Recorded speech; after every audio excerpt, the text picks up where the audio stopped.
Right, so there is a version of me about 15 years ago, standing in a car park outside a Curry's, having just spent 400 quid on a television I genuinely could not afford, feeling absolutely brilliant about it.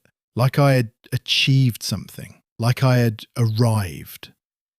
I carried that thing up 3 flights of stairs on my own, put it on the wall, stood back, looked at it and thought, yes, this is the life. And then about 4 days later, it was just the telly, the thing I watched stuff on. The brief glow of having bought it had completely evaporated, and I was just a man with a large screen and a slightly smaller bank account. Still the same person I had been before, still with the same problems, still tired on Tuesday mornings, still not quite where I wanted to be. I have thought about that a lot since, because I spent a very long time, from about age 18 to my mid-30s, investing almost entirely outward. Clothes, gadgets, cars I could not really afford, rounds at the bar I did not need to buy, watches that meant nothing beyond the fact that I owned them. All of it pointed outward. All of it saying, look, I am doing all right. None of it actually making me any more capable, any healthier, any more interesting, or any easier to be around. I was essentially decorating an unfinished building.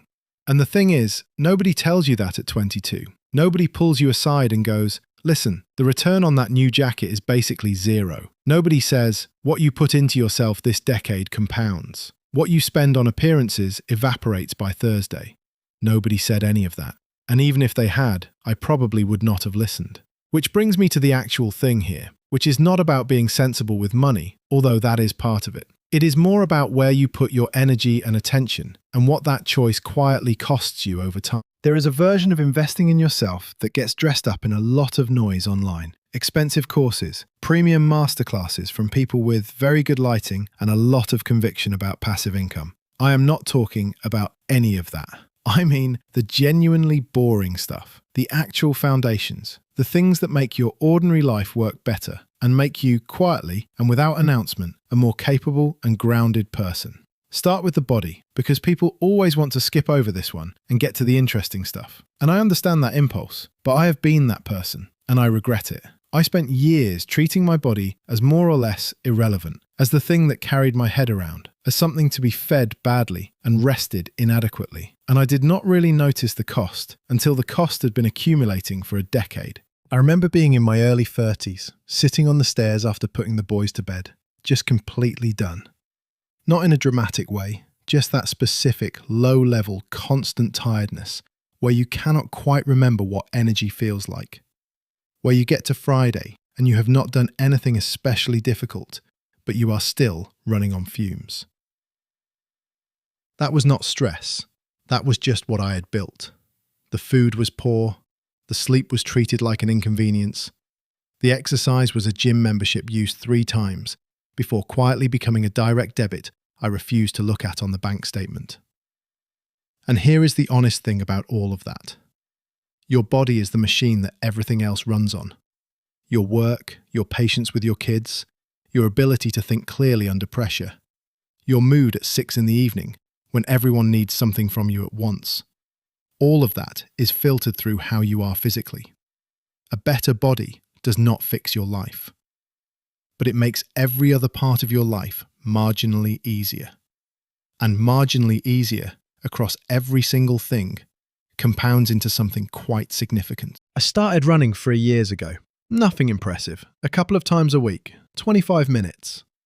It changed things. Slowly, without fanfare. I sleep better. I think more clearly. I am less irritable in ways my wife has noticed without me having to point it out.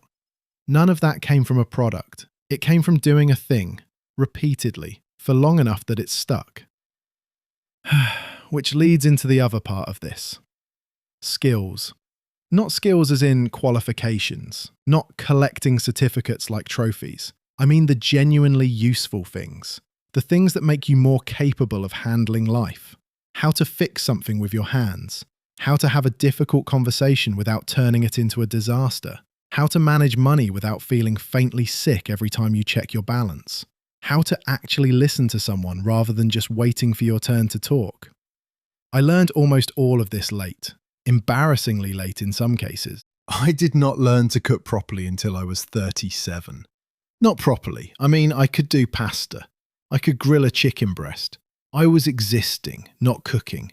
And then I spent a few months actually learning. Just from books and watching people and trying things, and occasionally producing something inedible. And now I can feed my family real food most nights.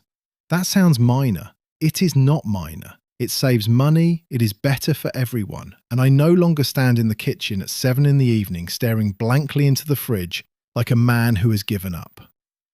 The thing about learning, and this is the bit I wish I had understood earlier, is that it only compounds when you actually apply it. Consuming information does not make you better at anything. Reading about running does not make you fit.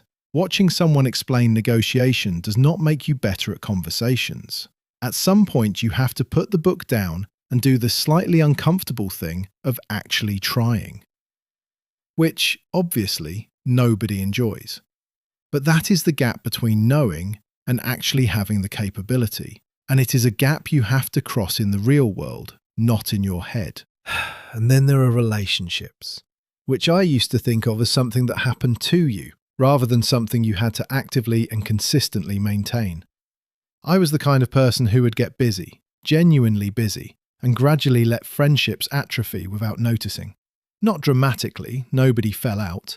I just stopped reaching out, stopped making the effort, assumed everything would be fine, and then looked up one day in my mid-30s and realised the social circle I had built through my 20s had quietly thinned out, and I had not done the maintenance, and some of that could not quite be recovered. You do not notice it happening. That is the thing. It is not one decision. It is just 100 small moments of not quite bothering, of saying, we should catch up soon, and never actually organising the catch-up, until eventually it drifts into something more distant. I think about this specifically with the boys. The relationship I have with them right now, at their age, when they still want me around, when they still find me useful and reasonably interesting, this is not going to maintain itself automatically. It needs investment. It needs consistent, actual presence. Not grand gestures, not day trips to places they sort of wanted to go. Just turning up, kicking a ball about in the garden after school, sitting on the floor with them and watching them explain something they are excited about and actually paying attention rather than half reading something on my phone. That is an investment. It does not cost money. It costs attention, which is actually harder to give. And the return on it is a relationship with your kids that does not have to be rebuilt from scratch when they are 15 and have stopped wanting to talk to you by default. And character, which sounds like a very old-fashioned thing to say, but I mean it genuinely. Who you are under pressure, how you behave when things are difficult, whether you do what you said you would do, even when doing it is inconvenient, whether you are reliable, whether people can actually count on you. That is not built once. It is built in small moments, constantly. And it is also undone in small moments. The version of me who kept finding reasons not to follow through on things, who would overcommit and underdeliver with a very smooth explanation for why. That version of me spent a lot of energy managing the gap between what I said I was and what I actually was. That is exhausting. And the alternative, which is just quietly being the person you said you were, turns out to use far less energy and produces a life that is considerably calmer, which sounds obvious written down. It took me quite a while to fully absorb. The broader point in all of this, and I have been circling it, so I will just say it plainly, is that the things that genuinely improve your life mostly come from the inside out. The health, the skills, the relationships, the character. These things are boring to build. They are slow. Nobody's going to particularly notice you doing them. There is no version of this that goes viral. But 5 years from now, or 10 years from now, you are either going to be a more capable, healthier, better connected, more grounded person than you are today, or you are not.